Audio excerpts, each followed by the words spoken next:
los años 1985-86, por el canal 6 de la televisión cubana, transmitieron durante varios días a las 7 de la noche, si mal no recuerdo,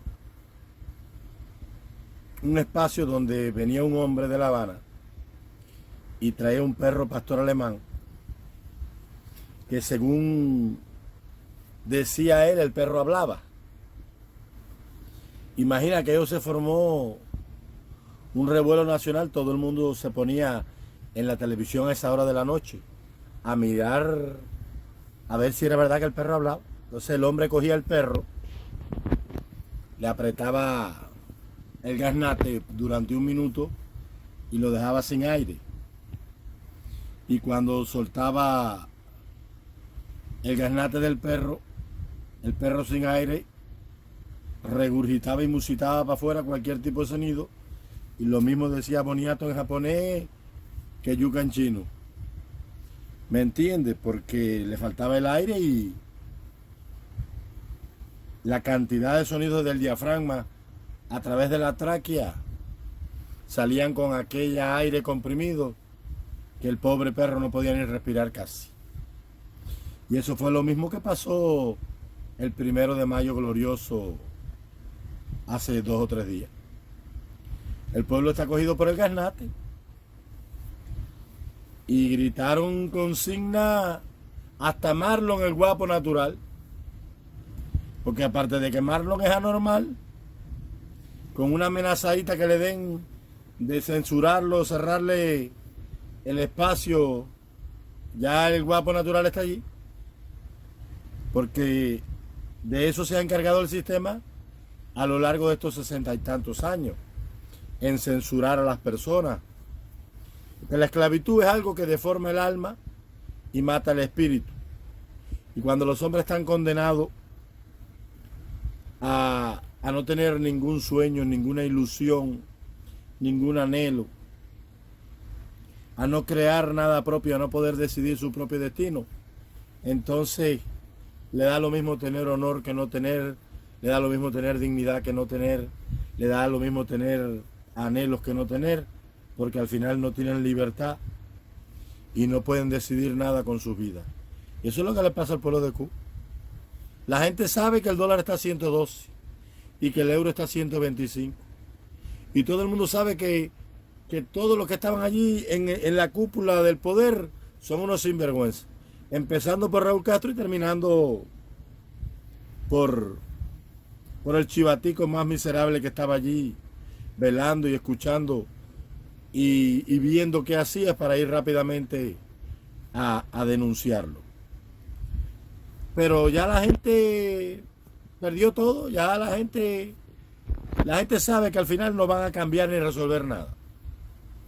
Que el apagón va y el apagón viene, y que el hambre y que todo el cuento que Raúl Castro hizo allí, que estaba lleno de optimismo y que tenía 91 años, y que Díaz Canel estaba trabajando bien y más de lo que tenía que trabajar.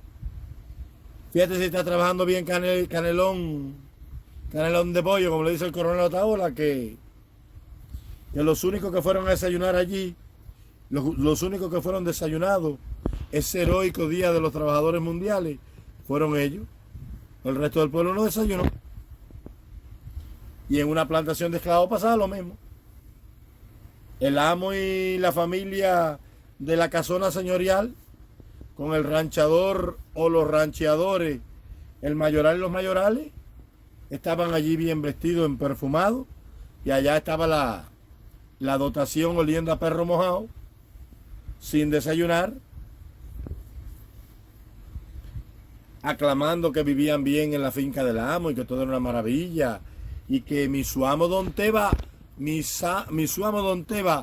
sí es bueno, decía Taita Julián. 32 años después de haberse liberado, Taita Julián todavía le decía a don Esteban mi su amo, porque la costumbre es más fuerte que el amor. Y ahí está la realidad. Se enfrentaron a la realidad. Apenas que llegaron a la casa, Y al abrir el refrigerador se dieron cuenta de que estaba derritiéndose por el apagón. Porque de algún lado tiene que salir el combustible que se gastó en la plaza. Todo el mundo en la plaza y todo el país apagado. ¿Entiendes? Todo el país apagado. 10 horas de un desfile, 10 horas todos los servicios del país apagados excepto los servicios básicos. Porque la gente dice, bueno, el combustible se lo ahorran ese día, cuando ninguna empresa trabaja, cuando ninguna fábrica produce nada, y cuando todo el mundo está en la plaza, que todas las casas están apagadas. Ahí sacaron el combustible. Ese es el comunismo. El enemigo más grande del comunismo es la realidad. Ese mismo día me escribió por la tarde el hermano de un amigo de la infancia, que estaba en el pueblo mío con una bandera por la mañana y traía un pullover del Che que decía hasta la victoria siempre y una gorra que decía Cuba, ponle un corazón. Por la tarde me escribió averiguando que cómo se podía conseguir un pasaje para Nicaragua. Esos son los comunistas. Y llegó la actriz Yerlín Rodríguez, y llegó la periodista, y llegó, mañana no te asombres, si llegan Randy Alonso Taladrí y Arlín Rodríguez de Ribet. Porque si llegó el general del Pino, y llegó Alcibiades Hidalgo, y en las entrañas del imperio Rafael Serrano vino a buscar pacotilla, ¿qué te asombra mañana que llegue el moderador Randy Alonso y diga que no, que se cansó, que después del 11 de julio él se dio cuenta de que aquello no llegaba a ningún lado y que era una dictadura? Después, pero ellos se dan cuenta de que es una dictadura cuando ya no pueden vivir de la dictadura. Hasta tanto han vivido del régimen, no hay problema, todo está bien. Cuando tú le pisas el callo al comunista, es ahí donde ya él cambió de casaca y de bando. ¿Por qué? Porque, como te dije un día, el comunismo se nutre de miserables, de ladrones, de truanes, de pillos, de rufianes, de trapiantes, de perdularios, de apapipios, de trallas, de morralla. ¿Sabes lo que es la morralla? Bueno, la morralla es cuando tú limpias el pescado, toda la tripa, toda la cabeza, el ano del pescado y las agallas, eso es la morralla. Esa es la morrallera. Y de eso se nutre el comunismo. De esa basura maldita.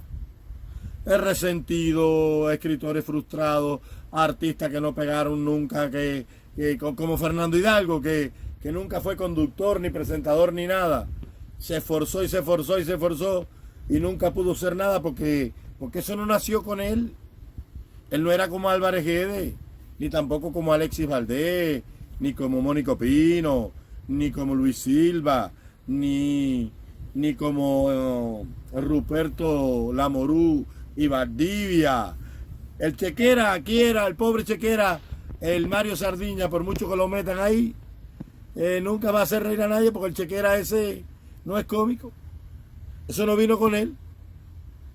Ese Chequera está bueno para darle un pico y una pala, mandarlo para la construcción. Porque es lo que se merece, porque no es cómico ni es nada.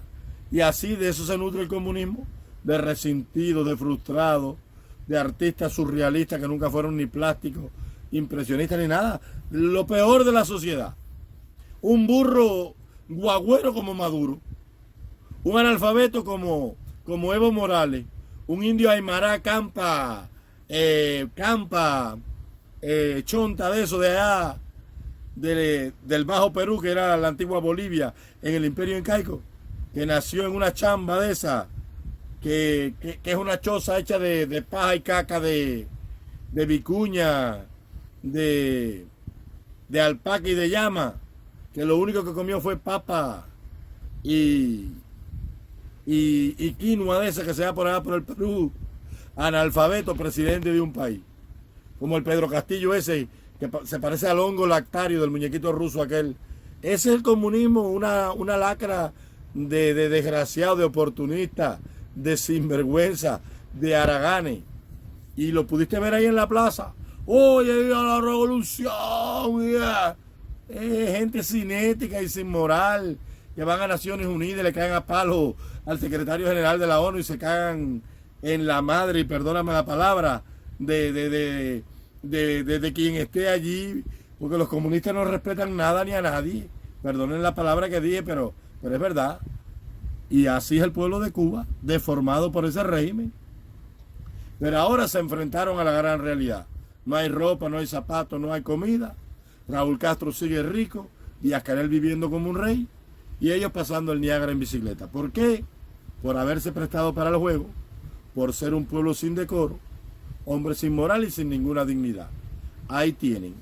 Eso le pasa a todo aquel que por temor al fuego del infierno no le dice al diablo la verdad en la cara.